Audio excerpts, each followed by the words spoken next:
आशा कुछ भाइयों बहनों, आज मैंने जब प्रधानमंत्री का भाषण दूरदर्शन पर सुबह सुना, मुख्यमंत्री के नाते नहीं, एक नागरिक के नाते भी मुझे बहुत निराशा हुई। मेरे देश के प्रधानमंत्री जब 120 करोड़ देशवासियों को संबोधित कर रहे थे, तब सिवाय निराशा उनके मुंह से एक शब्द नहीं निकला। वो कह रहे हैं कि महंगाई को रोकना हमारे आपे में नहीं है, हमारी क्षमता में। ऊपर से कह रहे हैं कि इस बार मौसम खराब है तो महंगाई की स्थिति और बिगड़ सकती है।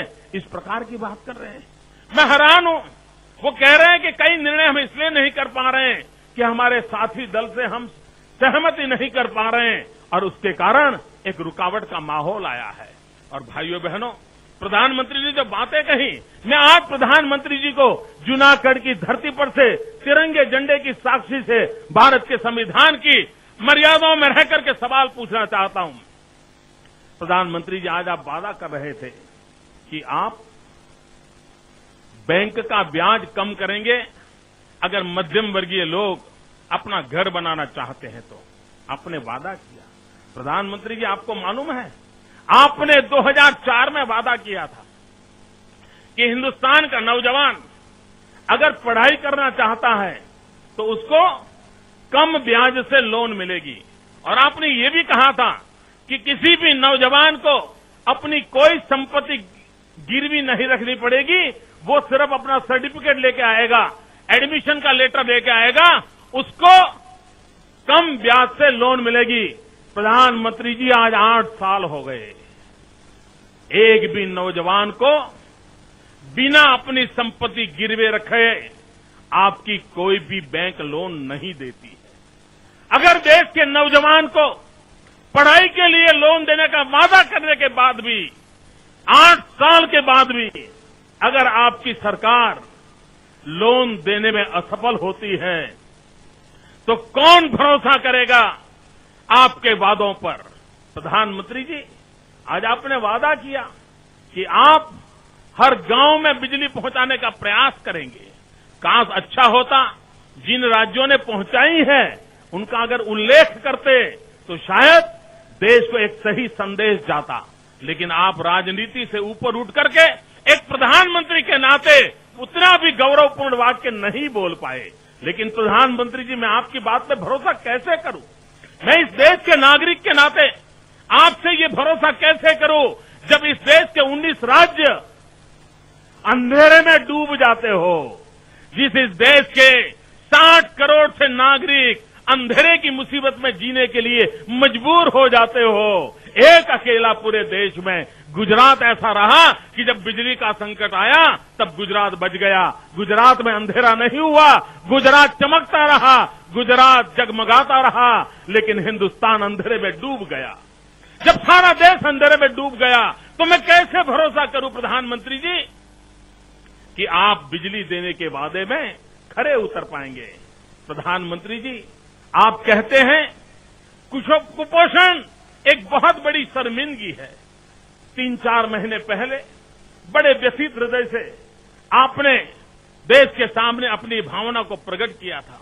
आज 15 अगस्त को लाल किले पर से क्या देश को आप कुपोषण के खिलाफ लड़ाई लड़ने का आह्वान नहीं करते थे? क्या इस देश के अंदर ऐसी संस्थाएं नहीं है जो कुपोषण के खिलाफ लड़ाई लड़ने के लिए आगे आए?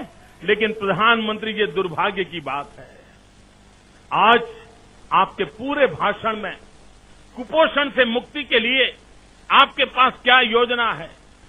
गरीब परिवार के बच्चों को न्यूट्रिशन फूड मिले उसके लिए आपकी क्या व्यवस्था है? उसके लिए आपने पूरी तरह मौन रखा। प्रधानमंत्री जी, आज आपने एक बात कही है, आप बुरा मत माने तो मैं आपसे कहना चाहता हूं। आपने उस बात को कहा है जो गुजरात पिछले 2 साल से बहुत ही विगरस रूप से कर रहा है। और मैं 6 साल पहले एनडीसी की मीटिंग में प्रधानमंत्री जी आपको कहा था, आपका लिखित भाषण है और मेरा भी भाषण उपलब्ध है, आप देख सकते हैं। मैंने आपसे कहा था अगर 21वीं सदी हिंदुस्तान की सदी है तो हमारी स्पर्धा चीन के साथ है, और अगर हमारी स्पर्धा चीन के साथ है तो चीन के सामने अगर मुकाबला करने के लिए हमारे पास सबसे बड़ी ताकत है तो हमारा युवान है। और जब तक हम युवान का स्किल डेवलपमेंट अभियान नहीं चलाते हैं, स्किल डेवलपमेंट का मिशन खड़ा नहीं करते, तब तक दुनिया में चीन के सामने खड़े रहने की हम ताकत नहीं प्राप्त कर सकेंगे। और इसलिए भारत को उस पर बल देना चाहिए। प्रधानमंत्री जी, आपने सुन लिया था, कोई जवाब नहीं दिया था, लेकिन गुजरात एक राज्य ऐसा है कि जिसने पिछले 2 साल से स्किल डेवलपमेंट मिशन शुरू किया हुआ है। इतना ही नहीं, 150 वर्ष स्वामी विवेकानंद जी के, इसको जब हम मना रहे हैं तब हमने उसको पूरा शक्ति गुजरात के युवाओं पर केंद्रित की है और लाखों नौजवानों को स्किल डेवलपमेंट करके वो जॉब प्राप्त करे, ऐसी क्षमता उनके प्राप्त हो, गुजरात के नौजवान को बेरोजगार न होना पड़े, इस दिशा में काम करने का हमने अभियान उठाया और आज उसके नतीजे आए हैं। भारत सरकार का रिपोर्ट कहता है कि हिंदुस्तान में जो कुल रोजगार मिलते हैं उसमें से 72% अकेले गुजरात ने दिए हैं। भारत सरकार का रिपोर्ट आया है कि पूरे हिंदुस्तान में जो बेरोजगारों की संख्या है उसमें कम से कम बेरोजगार नौजवान कहीं है तो गुजरात की धरती पर है। हमने पिछले महीने इस स्किल डेवलपमेंट योजना के तहत जिन नौजवानों के शिक्षा दीक्षा पाई थी, 66,000 नौजवानों को 1 महीने के भीतर भीतर रूबरू में जाकर के नौकरी के पत्र दे दिए थे। आज वो रोजी रोटी कमाने लग गए हैं। स्किल डेवलपमेंट के महत्व को हमने आपके सामने प्रस्तुत किया था, लेकिन आपने 4 साल गंवा दिए प्रधानमंत्री जी, और आज आप लाल किले पर से कह रहे हैं कि आप स्किल डेवलपमेंट की दिशा में कोई काम करेंगे। हम कैसे भरोसा करें प्रधानमंत्री जी कि ये आप इतनी धीरी गति से अगर चलोगे और दुनिया बदलती जा रही है, चीन से हमारी स्पर्धा चल रही है, हम कैसे सज्ज होंगे। प्रधानमंत्री जी, आपने आसाम के प्रति दुख व्यक्त किया, लेकिन आप मुंबई में जो घटना घटी उसके विषय में मौन रह गए। प्रधानमंत्री जी, ये 2 तराजू क्यों? असम की तो पीड़ा होती है, लेकिन मुंबई में जो घटना घटी, जो अति गंभीर घटना के प्रति देश के प्रधानमंत्री मौन कैसे रह सकते हैं? प्रधानमंत्री जी, देश सुनना चाहता था कि आप बांग्लादेशियों के विषय में क्या कहना चाहते हैं। भारत के अंदर बांग्लादेशियों की घुसपैठ एक बहुत बड़ा संकट बनती जा रही है। असम तो एक छोटा सा नमूना है, पूरे देश में संकट बनता जा रहा है। तब प्रधानमंत्री जी, यह देश जानना चाहता था कि आप बांग्लादेशियों के संबंध में क्या सोच रहे हो, आपकी नीतियां क्या है। क्या हिंदुस्तान में बांग्लादेशियों का प्रभाव रहेगा कि हिंदुस्तान के मेरे भाइयों बहनों का प्रभाव रहेगा? आसाम के दिल में जो आग है, उस आग को समझने की अगर आपने कोशिश की होती, बांग्लादेशियों की उस बात को आपने अपनी वाणी में अगर अपने विचारों को व्यक्त किया होता, तो आसाम ही नहीं, पूरा नॉर्थ ईस्ट भारत के प्रधानमंत्री से एक संतोष की बात सुन करके जाता। लेकिन मेरे देश का दुर्भाग्य है कि मेरे प्रधानमंत्री ऐसी गंभीर समस्याओं पर कुछ भी कहने को तैयार नहीं है। न कृषि के लिए उनके पास योजना है। भाइयों बहनों, इस बार भयंकर अकाल की ओर देश गया है। क्या मेरे देश के प्रधानमंत्री किसानों के लिए कोई योजना नहीं दे सकते थे?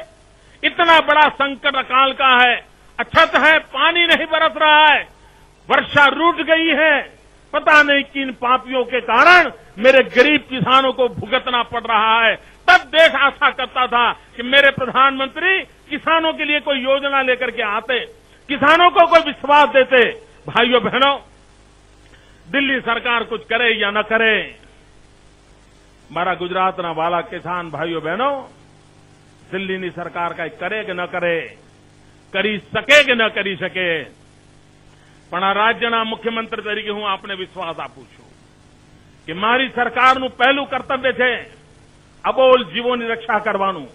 મારી સરકારનું પહેલું કર્તવ્ય છે મારા ખેડૂતોને પૂરેપૂરી મદદ કરવાનું. મારી સરકારનું પહેલું મહત્વ છે કે એનું બજેટ જો વપરાશે તો ગુજરાતના ગામડા માટે, ગુજરાતના ખેડૂત માટે, દુષ્કાળની સામે જજુમાં રહેલા મારા ગુજરાતના ખેડૂતો માટે મેં કરીશું. અને એટલું જ નહીં, અમે જૂની પુરાણી પદ્ધતિથી કામ કરવા માંગતા નથી. અંગ્રેજોના જમાનાથી રાહત માટેના જે મેન્યુઅલ બનાવ્યા છે એ મેન્યુઅલની ચોખટમાં મારી સરકારને પૂરી નથી દેવી. એટલે મેં એમને મોકળા મને કહ્યું છે કે નવી ઇનોવેટિવ સ્કીમ લાવો, ક્રિએટિવ એસેટ ઉભી થાય એના માટેની સ્કીમ લાવો. નરેગાનું પણ કામ એવી રીતે કરો કે જેના કારણે આ રાજ્યનું ભલું થાય, એ પ્રકારની એસેટ્સ નિર્માણ થાય. એવા અનેક પ્રકારના આદેશો આ સરકારે નીચે સુધી આપી દીધા છે. અને હું મારા દુષ્કાળ પીડિત ભાઈઓ બહેનોને વિશ્વાસ આપું છું કે આપને ઉની આંચ ના આવે એ માટેનો પૂરો પ્રયાસ મારી સરકાર કરશે.